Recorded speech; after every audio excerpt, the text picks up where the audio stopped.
Welcome to another video from Juniper Farms. It's another beautiful day here on the farm, and in today's video I'm hoping to answer some questions we've gotten since our first video. Some of those questions are: why do we choose the square foot gardening method instead of traditional row farming? What some of our goals are here at Juniper Farms, both short-term and long-term, and some of the costs that you will incur starting up. So first I would like to say that the reason we chose the square foot gardening method is because it is one that I'm very familiar with. Before we came to live here at Juniper Farms, we lived in an apartment in a metropolitan area. Did not give us the space we needed to grow a lot of vegetables. Because of this, and my determination to grow anyway, even in the middle of the heart of the city, I found the square foot gardening method to still allow us to grow quite a bit on a small amount, in a small amount of space, pardon me.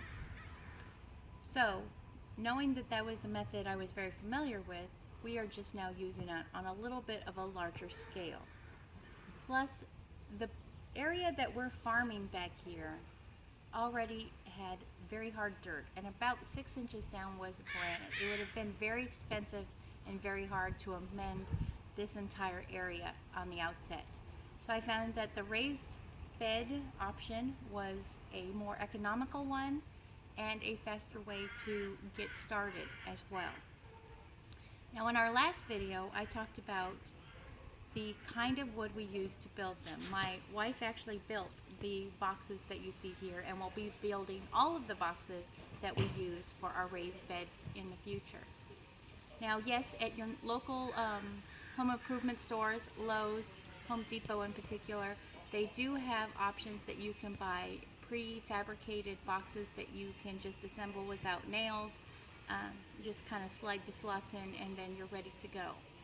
And that's fine. I like the option of being able to choose the size of box that I want. Like these are 4x6 boxes, as I've mentioned before, and the ones you get prefabricated are usually about 4x4, and I like to have the option to have a little bit more growing space per raised bed. Plus, the square foot gardening method I think is very good for getting a lot of crops out of a small amount of space.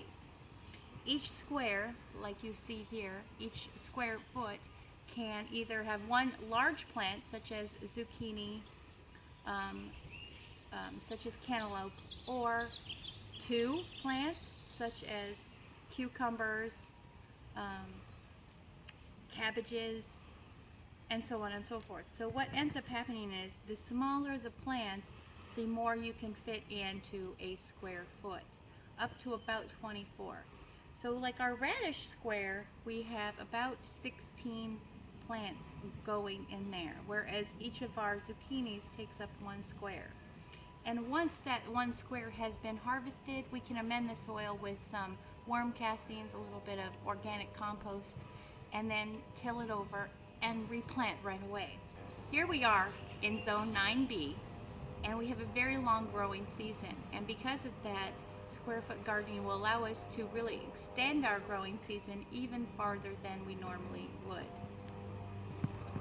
Now, our second question that we got was, what are some of our long-term goals? Well, first of all, sustainability.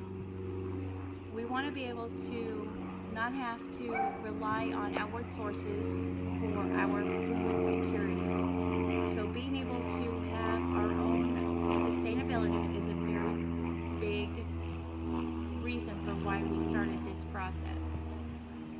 Number two, being able to eat seasonally. We are far too ready to go to the store and get any kind of produce that is out of season but is in season in another part of the world. So because of that, it has some ecological concerns for us that we are trying to amend. By having a 100-foot diet, meaning we just come outside of our door and actually pick our vegetables and our fruits, we are lowering and shrinking our carbon footprint, which is something that's very important to the family here at the farm. That is one of our biggest concerns: food security and sustainability. We are very environmentally sound, which is why all of our gardening and farming practices here are organic. We actually have a compost bin that we are working on.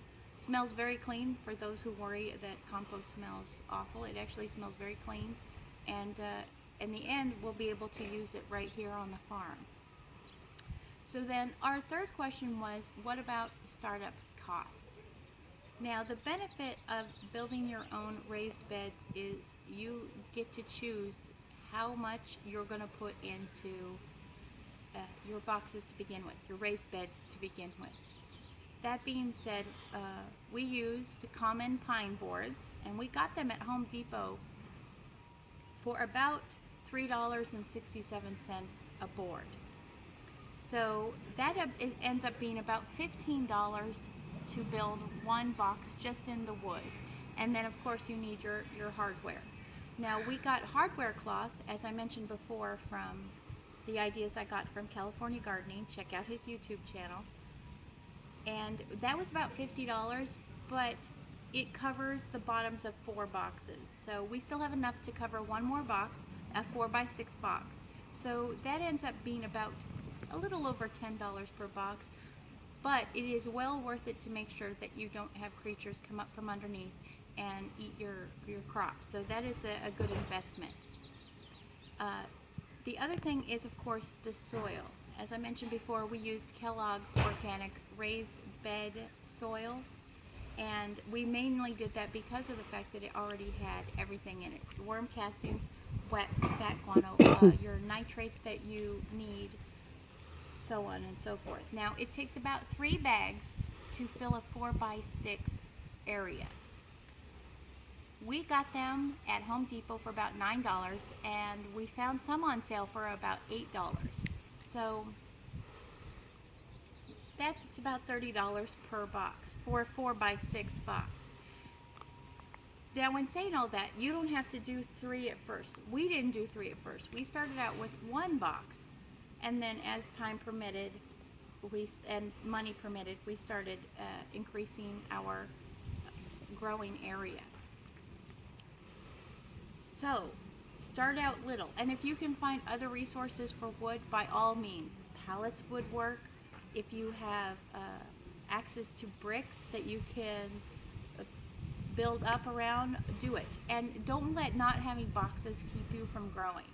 If you have anything you can turn into a growing area.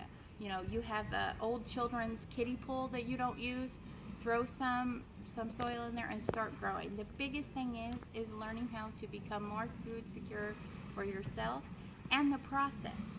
One of the biggest things I do every morning is I come out here with my cup of coffee and I watch just the changes that have happened in the past 24 hours.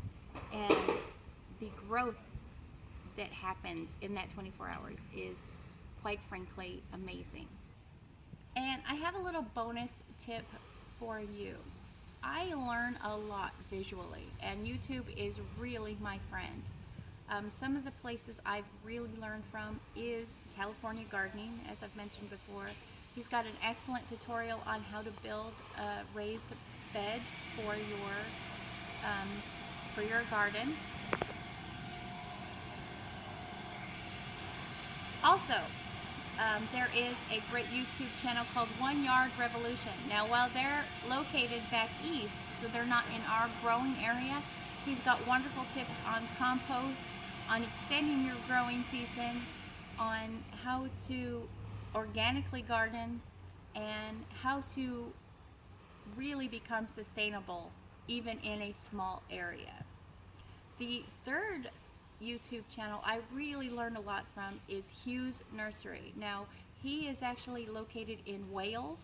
However, he is very good with helping the frugal farmer be able to farm on a budget. How to get free compost, how to use every resource you have at your fingertips to make sure that you're getting the most out of your farming experience. So I hope that answers some questions. Of course, if you have any comments, if you have any questions, please leave them in the comment section below. And I would love to hear what you want to know about us.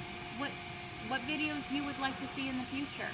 Obviously, we'll have some update videos as crops start to grow in. But what do you want to know? And how can I help you to grow your own? Because that is really one of the other things we're trying to really do, is educate and inspire more people to learn how to be self-sustainable.